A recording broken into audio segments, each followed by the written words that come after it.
All right, we are finally live. Good evening, everybody. My name is Todd Scholl. I'm the lead learner at the SCEA Center for Educator Wellness and Learning. Welcome to the premiere episode of Cool Beans, a podcast for induction teachers. And with me are our co-hosts, Angelica McDonald and Dr. Marcella Wine-Snyder. Let's take a moment and just introduce yourselves to the world. We'll start with Angelica. Hi guys, my name is Angelica McDonald. I am a teacher in the Florence County. So I'm a high school English teacher and it will be my 4th year teaching. So it's surprising that I've made it through 4 years already. Well, good evening, everyone, and welcome to the debut episode of Cool Beans. It's our podcast that brews up conversations around all things related to induction teaching. I'm Marcella Wine-Snyder, veteran educator here in South Carolina with decades of experience that run the gamut, and I'm so excited about this podcast. And so one of the things that we're trying to do with CEWL, or the Center for Educator Wellness and Learning, our mission is to improve the inner and outer lives of educators. And, we're very thankful for the support of NEA and the SCEA who fund and support the work that we're doing. And we're all proud members and proud to be associated with those organizations. And one of the things that we identify, and I think NEA also identifies, and really anybody in education realizes, that it's really important for us to support our early career educators. We know through the statistics that a lot of educators leave in the first 5 years, and a lot of that has to do with not getting the support that they need. So whether it's mentoring or the right kind of professional learning, or just some tips or advice or support, our early educators need that. And so we created this podcast to talk about the issues facing early career educators, and to help connect them and link them to the resources that they need and the resources that the SCEA and NEA can provide. I thought it'd be cool for us to start with our stories about our first year, what it was like for us in our first year. And Angelica, so that may be a little fresher on your mind than maybe for Marcella and myself. So we'll start with you, and here, what was your story like? What was your first year like? So my first year is not really the normal story for most teachers, except for probably new teachers. So when I started my student teaching, it actually ended in the middle of student teaching because COVID happened.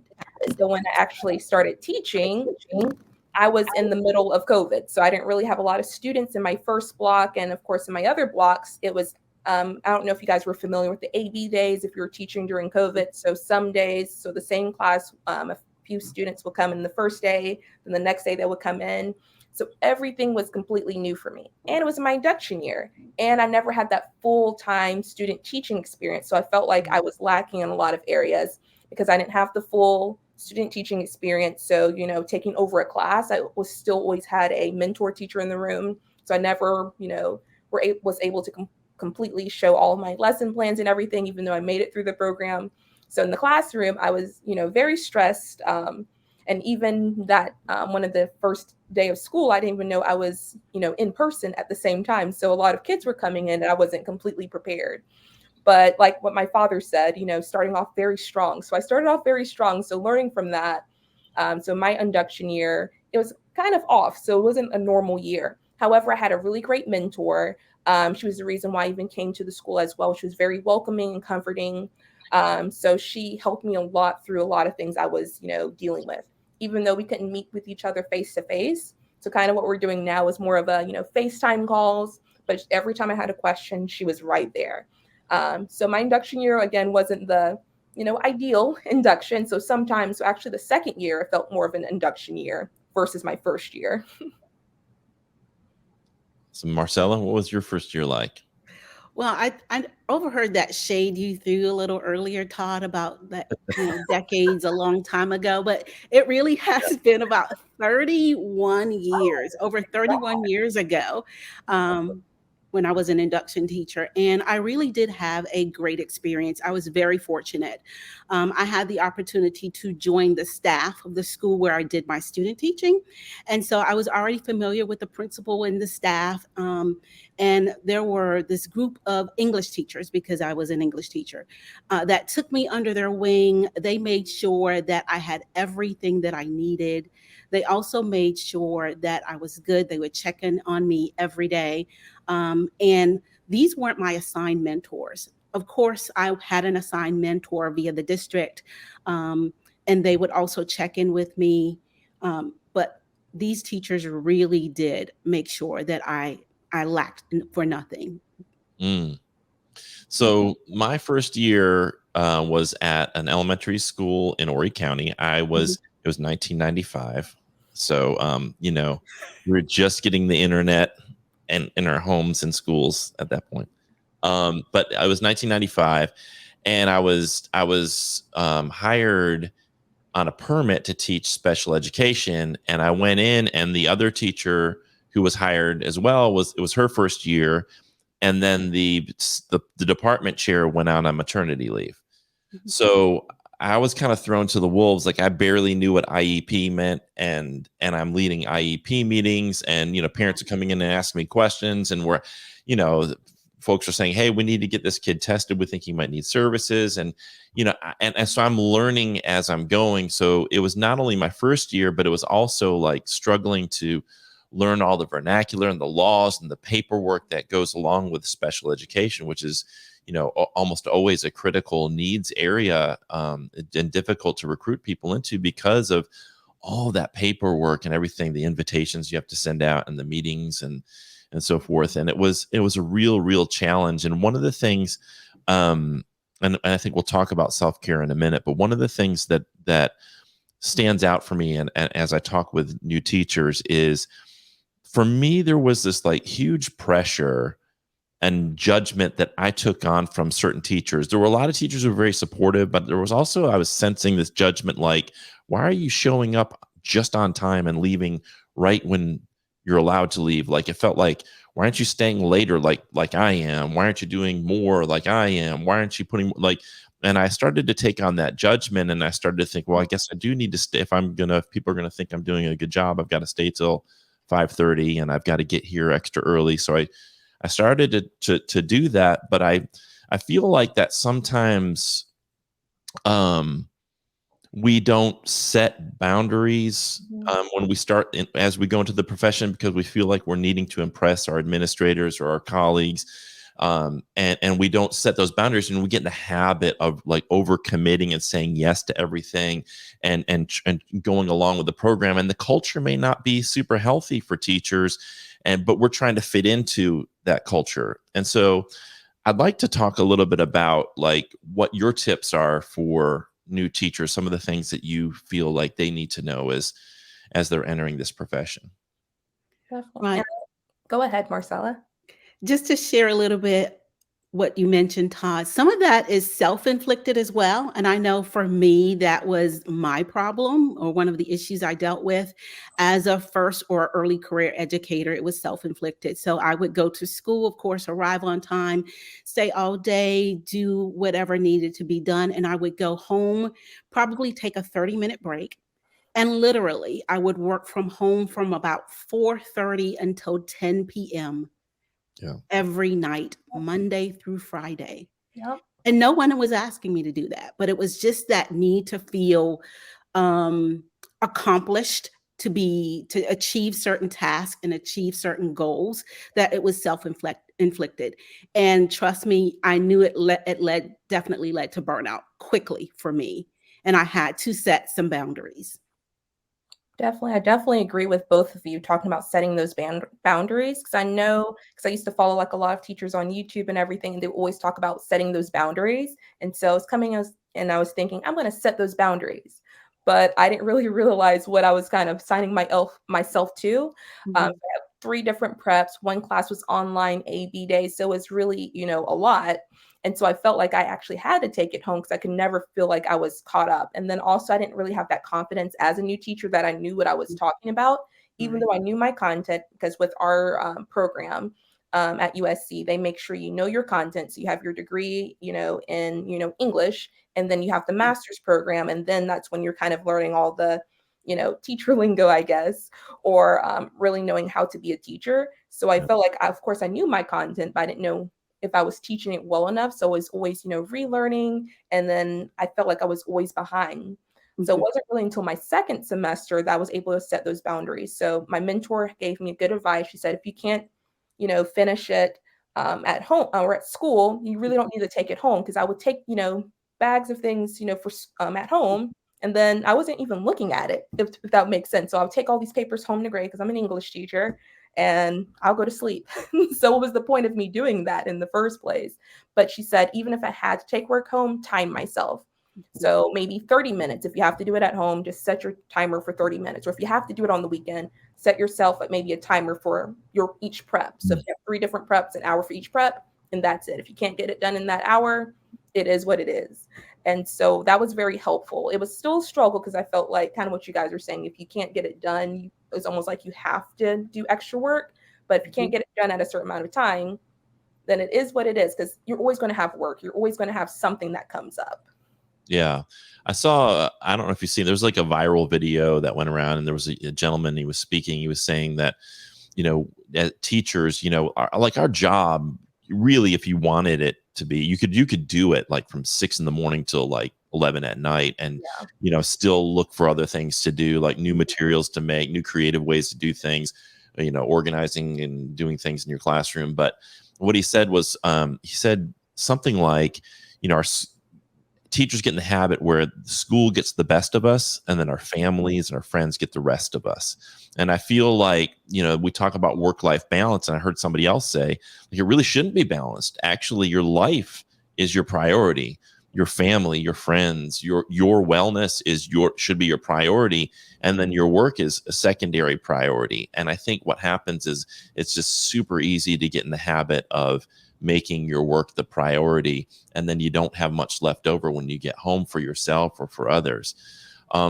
Talk about like how some ways that both of you have kind of established those wellness or self-care routines, and why and what that's meant to you. So I know I'm definitely not perfect in this, because I know yesterday I stayed a little bit later, but what I've kind of learned from my mentor, sometimes I would rather, she said, you rather maybe stay at school a little bit longer versus taking it home. Because once you get in the habit of taking it home, so if I'm grading papers at home, you don't see your house as your home anymore. It's almost like you're working at school, then you're working at home, and so you don't really never get a break. And so I learned, if I rather stay maybe an hour after school to get my work done, or if I'm grading, just get it out the way, or at least time myself. So if I can't get it done in that hour, it is what it is. You're always, like you said, you're always going to have something else to do. And when I'm home, home is home. So don't think about your work, just kind of keep it the way it is. And what I've also learned is doing a to-do list. That has helped me tremendously, seeing what's most important and what's less important. So I know I need to get these grades done. So this is what I know is most important. Me making a poster for my classroom is maybe fun for me, but that's probably not most important, because I noticed my first year I was trying to make things very cute. But really, what's the content? So I even learned from one other person, if you can just not give not the minimum, but if the minimum is really, making sure they know the content, it may not look pretty, but that's what the kids need, rather than spending all this time making it very flowery or all color coded. But do they have what they really need? So that's kind of helped me. So setting a timer, to-do list, and if I can't get it done at school, don't take it at home if I can. Mm. Yeah. And this is so very hard for me because I'm that perfectionist, Yes. square gold person. And so for me, for example, I have to-do lists for my to-do list. And so it gives me great pleasure and pride when I could check something off my Yeah. to-do list. And so it's very difficult for me to sort of turn things off when it comes to work. But I realize that now I'll probably set a timer, like maybe so many hours or so many minutes after my work day to get some things done. And then I try to shut it off, like turn off notifications, and just relax and take that time. Self-care is very important. And like I like to share, sometimes you get burnt out very quickly if you don't do that otherwise. And so I love the suggestions that Angelica just shared. Yeah. Other things that I thought about was basically, when you build relationships, think about all the people that could help you. I know when you're a first year teacher or an early career educator, one thing that we typically focus on is trying to get everything done by ourselves. We do not ask for help. We do not ask for assistance. But please, if you are an early career educator out here right now, please know there are lots of people willing to help you. You do not have to take it on all by yourself. Please, please, please ask for help. And how do you do that? By building relationships first. You build relationships with your colleagues, build relationships with your students and parents. So that's one key factor in self-care. One of the things that I really want all educators to really think about is there's always this idea that, you know, if you take time for yourself, or if you like leave the work there, you know, there's this feeling like, gosh, am I putting my students first? Am I going to meet all their needs? And so there's like, we have such a passion for our students and for the work that we do, that it does become hard to turn it off, because it feels like we might be letting our students down. And what I want people to think about is, I used to think about the metaphor of like, you know, or a marathon race. If you get out there and you just start running and going at it really like it's a 100-meter dash, you know, you're gonna stop. Like, you're not going to be able to maintain that pace. So it's like pacing yourself. Like, certainly put that effort in, put your time in, but you have to just you have to make a decision to say, I've done what I can do for the day. I've got to put today to bed, and then really focus on my own care, because it's so easy to put your own physical wellness, your own mental wellness, social and emotional wellness on the back burner, and get in the habit of doing that year after year after year. And that's what leads to that burnout. And then really, if you think about it, your students are, if you quit the profession, or if you're burned out, that's what's going to negatively impact your students, you not being there or not being able to show up fully. So that's what I would say to folks who struggle with that, is understand this is a marathon, not a sprint. And I think tying off with that, and I think it's also with comparisons, because I know with me as a new teacher, I would see, you know, teachers on Instagram or TikTok, they have all these amazing classroom and ideas. And I'm thinking, I'm not doing enough. I'm not, you know, as my room doesn't look like theirs, or my activities don't look as engaging. Or if you'll see an older teacher or teacher who's been in the profession longer they have better ideas, or it looks better. And you compare yourself to that I'm not doing enough. But also remember, everything on Instagram and Facebook is not, you know, reality. And my mentor also told me, I have years under my belt. You will get there. So don't feel like you have to have everything perfect. So kind of going off what Marcella was saying, I'm a perfectionist as well, but I had to remind myself, I am a new teacher. I'm learning. And even older teachers will say that they make mistakes, and it's okay to make mistakes. So if you make a mistake, don't beat yourself on that. Or if you do take your work home one day and you're like, oh man, I made a mistake doing that, or didn't do that well in the classroom, it's okay. And a principal taught me this, or my uncle taught me this, your glows and your grows. So he said, at least once a day or every other day, write down one thing that was a glow for your day. So maybe you talked with a new teacher today, or maybe you had a student gave you a compliment. That is your glow. And a grow might be something you need to, you know, improve on. So maybe you didn't teach that lesson the best. But when you're kind of doing that, sometimes I always focus on the negatives. I didn't do this good enough, but then I'll look at my glows. Wait, no, actually, you know, graded this on time, or I said this, or I had a good, you know, moment with a student. So a lot of new teachers are always focusing on that I'm not good enough, and that's why you may stay home later, because you want to be perfect. But it's okay. You are doing good things in the classroom. So focus on at least one glow that you've done that was awesome, and maybe one thing that you need to grow on, because we all need to grow, if that makes sense. Love that. Yeah, I absolutely love that, Angelica. Glows and grows. Because simply put, it's reflective practice. That's what you're doing as a classroom teacher. And that's a best practice. Yeah. I want to say too, like, you know, first year teachers should be assigned a mentor, and, you know, hopefully your mentor is great. Mine wasn't so great. My first year mentor wasn't so great, to be honest. But hopefully yours is great. And if it's not, though, like, it's really important to reach out and you know, as we talked about earlier, like, to reach out and build that network of support. And one of the ways that I invite people who are watching to do that is through the SCEA. One of the best ways that you can find a cadre of support for yourself, professional support, is through the SCEA. When we sometimes feel isolated and alone, or maybe you don't have the best mentor or the best support system in your school. If you join an organization like the SCEA, all of a sudden now you've got a whole statewide and really national network of support, of resources. I know, Marcella, you are building an induction program. Can you tell folks a little bit about what you're building? We're really Yes. excited about it. I'm so excited about it. So everyone, I have the coolest gig in town. So as a representative and worker of the SCEA and the NEA, I get the opportunity. Did you hear what I said? I get the opportunity to build programming around induction support. And so we are creating what we're calling the Cool Induction Institute. This is an institute for early career educators with 0 to 5 years of experience. And what we're doing is we're working with some districts across the state, and we are going to help them enhance and customize their teacher induction program and provide support as needed and requested for others. And so with our Induction Institute, we're going to take that, what I like to call the triadic approach. So that 3-prong approach to that will basically encompass professional development.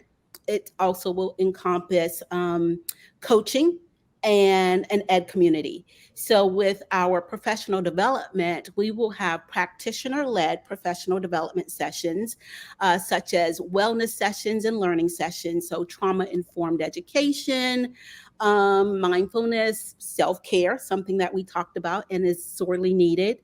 And that will be done via workshops as well as retreats that we will be offering throughout the year. Our learning sessions, like I mentioned, are practitioner-led on a variety of topics that we know new teachers need more information about.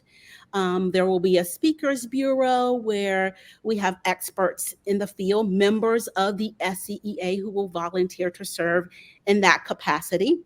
We will also have peer group support and also a time for our new induction teachers to fellowship together, because we want them to make sure, we want to make sure that they come together and that they are heard, that their voice is heard through the SCEA, through their membership in the SCEA, and that they are taught how to advocate on their own behalf. So we want to make sure that they know that they should be at policy tables, that they should be involved in campaigning and making things better for themselves and our profession.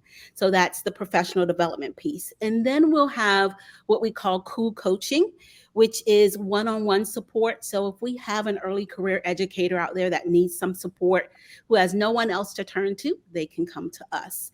So that will be done via office hours weekly, and we'll share additional information about that pretty soon. And then we also have what I love to call our Cool Ed community. So on our Cool website, cool, CEWL.us. That's our learning experience platform.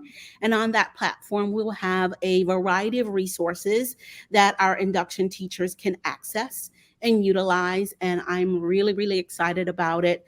They'll have access to our podcasts, access to micro-credentials, access to a host of other resources that we know would benefit them. So I am so excited about building this program and building additional programming around the Cool Induction Institute. And I'm very, very honored to be a part of the SCEA. Yeah. And, I think some folks who are watching know Marcella and I worked together for a number of years at SARA, the Center for Educator Recruitment, Retention, and Advancement. And I was so excited when she was brought on board to the team at the SCEA, and now we're back working together because she does such amazing work. You're so brilliant, and just like I know this whole Induction Institute is going to be an amazing program. So, Angelica, before, as we're kind of running out of time, I wanted to give you a chance to talk about the other podcast that you do and what that's about, so folks who are watching can maybe check that out as well. Definitely. And I did want to give a quick plug to Marcella. So she actually came to my school during Professional Development Week, and literally every person who went through there, so everyone in my department went there, gave great reviews about it. So they kept saying, and so a lot of people actually use those strategies you talked about on the first week of school. So I just wanted to tell you that, Marcella. So a lot of people loved it. So she's doing amazing work. And then Thanks so talking much. about the podcast, so me and my cousin, he's also in the program right now, trying to be a teacher. Me and Austin, we have a podcast called Crayons and Pencils. So we took a little hiatus because of summer. So, we have to, have that mental wellness. But now we're starting back again in next month. So bi-weekly, we're going to have a podcast. So it's basically, new teachers. So he's going through the teaching program right now. And I'm currently, going through my 4th year. So kind of giving a new perspective on how it is to be a young educator going through both the program. So he's an elementary educator, and of course I'm doing high school. So that's why it's called Crayons and Pencils. So he's the crayons and I'm the pencil. So kind of showing two perspectives from elementary to high school and also being new teachers. So we try to put a fun spin. So you might hear a lot of laughing on that podcast because again, we're cousins and we know a lot about each other and we're just, having a good time, but also, trying to support teachers and giving that new perspective. So if you want to follow us, Crayons and Pencils on Facebook, Spotify, anywhere you can listen to a podcast, we're on there. Love that. Love that. All right. So before I kind of preview some other things we have coming up and kind of go over all of that and kind of close us out, what are we missing? What are some final things you'd like to say as we close this? That 30 minutes went by so fast. Yeah, it absolutely did. We are so excited about this podcast, and we hope that early career educators and even veteran educators will tune in and listen. Sometimes we'll make sure that we have guests available to share their expertise as well. But we want to make sure that this podcast focuses on our early career educators, giving them some tips and strategies to navigate the early years so that they're not stressed or overwhelmed, because quite frankly, we need every teacher, every excellent exemplary teacher in South Carolina that we can get in our classrooms. Angelica? And just know your first year, just breathe. It's going to be okay. You're going to make it through. Some days are good and some days are maybe terrible, but just know your glows and grows. Just breathe. You will make it through, and that you have a lot of support. So never be afraid to ask for help. Absolutely. And go ahead. I was about to say, please know that the SCEA has your back. Please reach out to us. We are here to help.